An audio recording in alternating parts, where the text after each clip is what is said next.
Movie के start में हम देखते हैं साइबरट्रॉन को, जो कि एक प्लेनेट है। इस प्लेनेट पे दो गुट आपस में लड़ाई कर रहे हैं, जिनमें से एक का नाम डिसेप्टिकॉन है और दूसरे ग्रुप का नाम ऑटोबॉट्स है।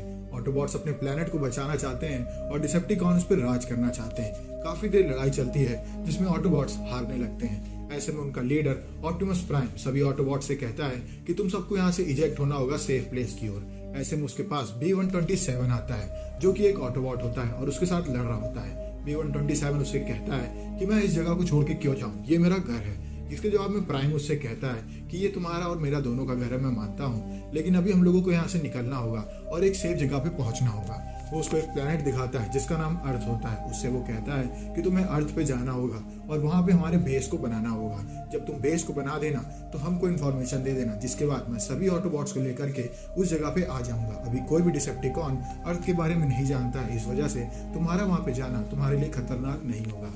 और वो बम्बल बी को वहां से भेज देते हैं। वहीं दूसरी ओर हम देखते हैं कि ऑप्टिमस प्राइम लगभग सभी डिसेप्टिकॉन से घिर गया होता है और वो अकेला उन सबसे लड़ाई करता है। वहीं दूसरी ओर जब B-127 अर्थ पे पहुंचता है तो उसके सामने एक कर्नल खड़ा होता है, जो कि अपनी टीम के साथ वहां पे एक्सरसाइज कर रहा होता है। इस कर्नल का नाम जैक होता है। जैक अपनी टीम के साथ बम्बल बी के ऊपर अटैक कर देता है। B-127 वहां से काफी दूर तक भागता है, लेकिन एक समय के बाद वो लोग उसको पकड़ लेते हैं और वो उनके सामने कैदी बन जाता है। तभी वहां पे एक डिसेप्टिकॉन आ जाता है B-127 को मारने के लिए।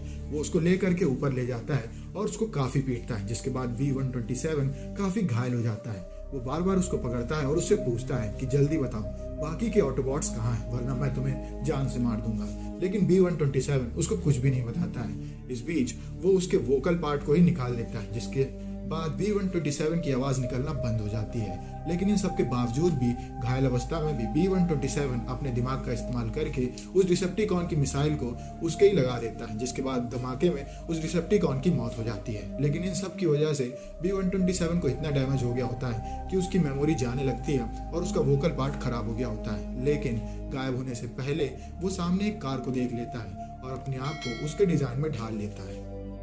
धरती पर हमें एक लड़की दिखाई जाती है जिसका नाम चार्ली होता है। चार्ली अपनी मदर के साथ उनके घर में रहती थी। असल में चार्ली के फादर की डेथ बचपन में ही हो गई थी, जिसके बाद उसकी मदर ने दूसरी शादी कर ली है और उनको एक बेटा भी है जिसका नाम ओटिस है। चार्ली अपनी मदर से कहती है कि क्या आप मुझे $500 दे सकती हैं, क्योंकि मेरी गाड़ी खराब हो चुकी है और मुझे उसे रिपेयर कराना है। जिसके बाद उसकी मदर उससे कहती है कि अभी मेरे पास इतने पैसे नहीं है और वो उसको मना करके वहां से चली जाती है। चार्ली पहुंचती है अपनी जॉब करने के लिए, जहाँ पे गलती से उससे कॉफी सामने खड़े एक लड़के के ऊपर गिर जाती है, जिसके बाद सभी लोग उसका मजाक उड़ाते हैं। और इनमें से एक टीना होती है। टीना के पास एक कार होती है और उसे इस चीज का घमंड होता है, जिसके बाद चार्ली उसको कुछ जवाब नहीं दे पाती है। अब वहां से चार्ली जाती है गैरेज में बाकी का सामान लेने के लिए, जिसकी हेल्प से वो अपनी गाड़ी को ठीक कर सके।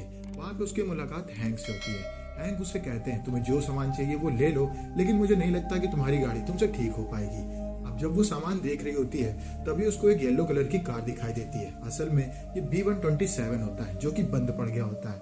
अब वो जा करके उस कार को स्टार्ट करने की कोशिश करती है, जहां उससे उस कार का रेडियो ऑन हो जाता है और उसका सिग्नल ऊपर एक प्लेनेट में ऑटोबॉट के पास पहुंच जाता है, जिस ऑटोबॉट को दो डिसेप्टिकॉन्स मिल करके पीट रहे होते हैं। उसका सिग्नल कैच करते ही वो डिसेप्टिकॉन उस ऑटोबॉट को जान से मार देते हैं और B-127 की ओर बढ़ जाते हैं। वहीं दूसरी ओर चार्ली से जब वो कार स्टार्ट नहीं होती है तो वो उसको छोड़ करके वहां से वापस अपने घर चली जाती है।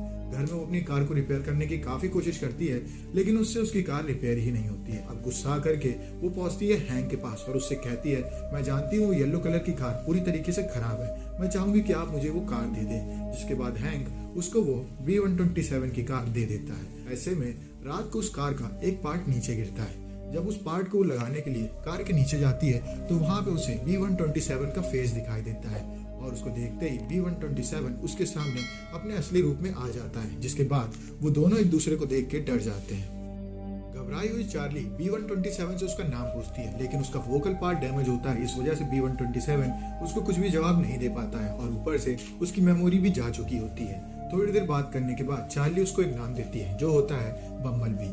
वहीं दूसरी ओर वो दोनों डिसेप्टिकॉन अर्थ पे पहुंचते हैं, जहाँ पे उनकी मुलाकात जैक से होती है। जैक उन लोगों को रोक लेता है और उन लोगों से कहता है तुम लोग यहाँ पे क्या करने आए हो। डिसेप्टिकॉन उन लोगों से बताते हैं कि हम यहाँ पे बम्बलबी को पकड़ने आए हैं। असल में वो दोनों बात करके एक प्लान बना लेते हैं जिसमें कि वो बम्बलबी को एक मुजरिम बताते हैं उन लोगों को और उनसे कहते हैं कि ये बहुत ही खतरनाक क्रिमिनल है, हमें इसको पकड़ना ही होगा। अगर हमने इसको नहीं पकड़ा तो ये आपके प्लेनेट को खत्म कर सकता है, हम इसको पकड़ के यहाँ से चले जाएंगे। जैक उनकी बातों पे भरोसा कर लेता है। वो दोनों डिसेप्टिकॉन उससे कहते हैं कि अगर आप हमें अपने सैटेलाइट इस्तेमाल करने देंगे तो हम बम्बलबी को जल्दी ढूंढ सकते हैं। जिसके बाद जैक उनको अपने ऑफिस में ले जाता है जहां उनका हेड जनरल उनसे मिलता है और कहता है कि इन दोनों को सैटेलाइट सिस्टम यूज करने दो। वहीं दूसरी ओर हम देखते हैं जंगल में जब बम्बलबी लेटा होता है तभी एकदम से उसके अंदर से एक होलोग्राफिक साइट निकलती है जिसमें ऑप्टिमस प्राइम आता है। प्राइम उससे कहता है कि मैं तुमको ढूंढने के लिए निकल चुका हूँ और जल्दी हम सब मिल करके तुम्हें ढूंढ लेंगे। इसके बाद बम्बलबी को धीमे धीमे सब कुछ याद आने लगता है। अब अगले दिन टीना अपनी जॉब करने चली जाती है जहां बम्बलबी घर में अकेला होता है। बम्बलबी अपने असली रूप में आकर के घर में ऊपर चारों तरफ चेकिंग करने लगता है जहां गलती से उसका वजन भारी होने की वजह से काफी सारी चीजें उससे टूटने लगती हैं। उसको कुछ भी समझ नहीं आता है कि उससे सब क्या हो रहा है। इस बीच वो एक स्विच बोर्ड में उंगली कर देता है जिस वजह से उसको तगड़ा सा करंट लगता है और पूरे के पूरे शहर में शॉर्ट सर्किट हो जाता है। ये बात पता चलती है उन दोनों डिसेप्टिकॉन को और वो जान जाते हैं कि बम्बलबी उस शहर में ही छुपा हुआ है। वहीं दूसरी ओर मैमो देखता है कि चार्ली के घर से काफी सारी आवाजें आ रही हैं। वो चार्ली को फोन करके कहता है कि तुम्हारे घर से खूब सारी आवाजें आ रही हैं, तुम्हें जल्दी घर पहुंचना चाहिए। चार्ली और मैमो जब घर पहुंचते हैं तो वो देखते हैं कि बम्बलबी से काफी सारी तबाही मच गई होती है। चार्ली बम्बलबी से कहती है कि तुम्हें जल्दी से गैरेज में जाना चाहिए और कार बन के वहीं पे छुप जाओ। जिसके बाद बम्बलबी गैरेज में चला जाता है। तभी वहां पे चार्ली की मदर आ जाती है जो चार्ली के ऊपर चिल्लाते हुए कहती हैं कि ये सब क्या हुआ है। चार्ली उनको कुछ भी जवाब नहीं दे पाती है और वो सामान को वहीं बैठ करके सेट करने लगती है। इसके बाद वो मैमो के साथ बम्बलबी को लेकर के वहां से दूसरी ओर निकल जाती है जहां थोड़ी दूर जाने के बाद उनके सामने जैक आ जाता है। जैक अपनी आर्मी के साथ वहां पे आया होता है और उसको देख करके बम्बलबी अपने असली रूप में आ जाता है और वो वहां से चार्ली को लेकर के भागने लगता है। तभी वहां पे वो दोनों डिसेप्टिकॉन आ जाते हैं और वो अटैक कर देते हैं बम्बलबी के ऊपर। लेकिन बम्बलबी उन लोगों के सामने ज्यादा देर टिक नहीं पाता है और वहीं पे हारने लगता है। इतने में जैक भी वहां पे आ जाता है और वो बम्बलबी को शॉक दे देता है। जिसके बाद बम्बलबी वहीं पे गिर जाता है और जैक चार्ली को बम्बलबी से दूर कर देता है। इसके बाद वो दोनों डिसेप्टिकॉन बम्बलबी को जैक के हेडक्वार्टर्स में ले जाते हैं। वहीं दूसरी ओर वो दोनों डिसेप्टिकॉन बम्बलबी को काफी टॉर्चर करते हैं और उसे सभी ऑटोबॉट्स का पता पूछते हैं। लेकिन बम्बलबी उन्हें कुछ भी नहीं बताता है। लेकिन इस बीच वो लोग उसके सीने पे पैर रख देते हैं जिसके बाद एक होलोग्राफिक साइट बन के आती है जिसमें ऑप्टिमस प्राइम होता है और ये प्राइम का दूसरा मैजर्स होता है। प्राइम उनसे कहता है कि मैं अर्थ में आ रहा हूँ अपने सभी ऑटोबॉट्स के साथ। जिसकी बात सुनते ही वो डिसेप्टिकॉन आपस में डिसाइड करते हैं कि हम यहाँ पे सभी डिसेप्टिकॉन्स को बुला लेते हैं और ऑटोबॉट्स के आने का इंतजार करते हैं। उनके आते ही हम उनके ऊपर अटैक कर देंगे और उन सबको खत्म कर देंगे। इसके बाद अर्थ पे भी हम राज करेंगे। ये सभी बातें वहां पे खड़ा एक साइंटिस्ट सुन रहा होता है और वो ये सब की सब बात जैक को बता देता है। लेकिन इतने में देर हो जाती है और उनमें से एक डिसेप्टिकॉन उस साइंटिस्ट को मार के वहां से चला जाता है।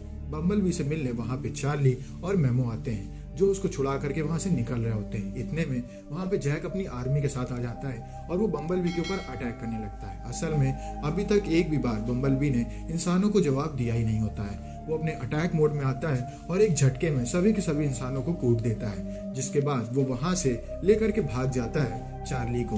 मैमो वहीं पे रुकने का फैसला लेता है ताकि बाकी लोग उसको देख करके डिस्ट्रैक्टेड रहें। जब बम्बलबी चार्ली को लेकर के आगे जा रहा होता है तब थोड़ी आगे जाने के बाद बम्बलबी देखता है कि वहाँ एक टावर से सिग्नल की मदद से सभी डिसेप्टिकॉन्स को वो दोनों डिसेप्टिकॉन बुला रहे हैं और वहाँ जाते ही चार्ली को एक बॉक्स में छुपा देता है और अपनी मिसाइल की हेल्प से अटैक करना शुरू कर देता है उस टावर के ऊपर। जिसके बाद एक डिसेप्टिकॉन नीचे उतर के बम्बलबी से लड़ाई करने के लिए आ जाता है।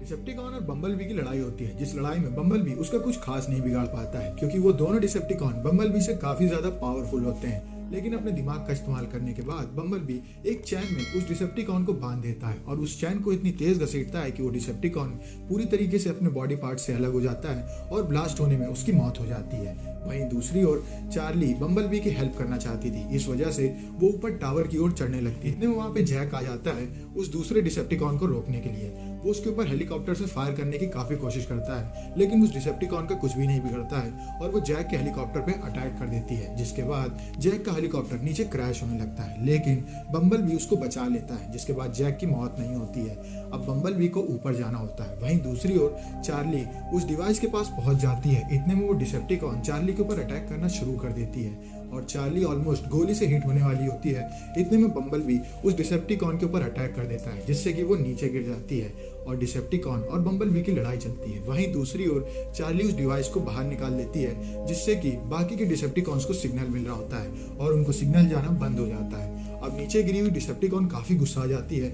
और वो अटैक करना शुरू कर देती है बम्बलबी के ऊपर, जिस लड़ाई में बम्बलबी बहुत मार खाता है क्योंकि उसके सामने की अपोनेंट बहुत ज्यादा पावरफुल होती है। काफी देर मार खाने के बाद बम्बलबी एक दिमाग लगाता है और वो सामने वाले डैम को तोड़ देता है, जिसके बाद डैम का पानी उनकी तरफ आने लगता है और वो उस डिसेप्टिकॉन को पकड़ के वहीं पे खड़ा हो जाता है, जिसके बाद एक शिप के नीचे दबने से उस डिसेप्टिकॉन की मौत हो जाती है। लेकिन बम्बलबी बच जाता है। बम्बलबी से मिलने चार्ली आती है और वो उसको लेकर के बाहर निकलती है, जहाँ पे उनके सामने जैक आ जाता है। जैक चार्ली से कहता है, मैं जानता हूँ कि ये ऑटोबॉट एक अच्छा इंसान है, और वो उससे कहता है कि तुम उसे लेकर के यहाँ से चली जाओ क्योंकि मेरी टीम वाले यहाँ पे आने वाले हैं और अगर वो एक बार यहाँ पे आ गए तो वो फिर से इसके ऊपर अटैक करना शुरू कर देंगे। जिसके बाद बम्बलबी और चार्ली वहाँ से निकल जाते हैं जंगल की ओर। थोड़ा आगे जाने के बाद चार्ली बम्बलबी से कहती है कि मैं जानती हूँ कि मेरे साथ तुम्हारा कोई फ्यूचर नहीं हो पाएगा, तो मैं चाहूंगी तुम यहाँ से निकल जाओ ताकि कोई तुम्हारे ऊपर अटैक ना कर सके। इसके बाद बम्बलबी उसके सामने एक डिजाइनर कार में अपने आप को कन्वर्ट कर लेता है और वहां से ब्रिज की ओर निकल जाता है, जहाँ उसके बगल में एक रेड कलर का ट्रक भी होता है और ये कोई और नहीं प्राइम होता है। और मूवी यहीं पे खत्म हो जाती है। अगर आपको वीडियो अच्छी लगी तो वीडियो को लाइक करें, चैनल को सब्सक्राइब करें। मिलते हैं आपसे नेक्स्ट वीडियो में, तब तक के लिए stay safe, stay healthy, bye bye.